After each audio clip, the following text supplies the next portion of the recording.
Hi friends, నేను మీ సొలమని ఈరోజు మంచి టేస్టీ అండ్ సూపర్ రెసిపీ ముందుకు వచ్చాను. ఎండు రొయ్యలు బీరకాయ అండి. చాలా అంటే చాలా బాగుంటుంది. దీని ముందు చికెన్ కానీ మటన్ కానీ ఎందుకు పనికిరావు, చక్కగా తినొచ్చు. దానికి కావాల్సిన ఇంగ్రీడియంట్స్ చూడండి. ఇప్పుడు రెసిపీ ఎలా చేయాలో చూద్దాము. ముందుగా స్టవ్ వెలిగించి ఒక కళాయి పెట్టుకోండి.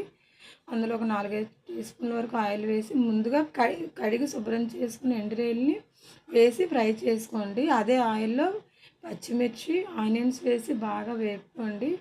వేగాక ఒక పావు స్పూన్ మాత్రం అల్లం వెల్లుల్లి పేస్ట్ వేసి అది కూడా బాగా వేగనివ్వండి. తర్వాత ఒక బౌల్ టమాటా వేయండి. అంటే 2 టమాటా కట్ చేసి పెట్టాను. అది బాగా ఆయిల్లోనే మగ్గాలండి. ఉడికిపోయాక మెదిపేసుకొని ఒక స్పూన్ ఉప్పు, ఒక పావు స్పూన్ పసుపు, ఒక హాఫ్ స్పూన్ కారం, ధనియాల పొడి పావు స్పూను, గరం మసాలా పావు స్పూన్ వేసి బీరకాయ ముక్కలు వేసి బాగా కలుపుకొని లాస్ట్లో కొత్తిమీర వేసి మూత పెట్టండి.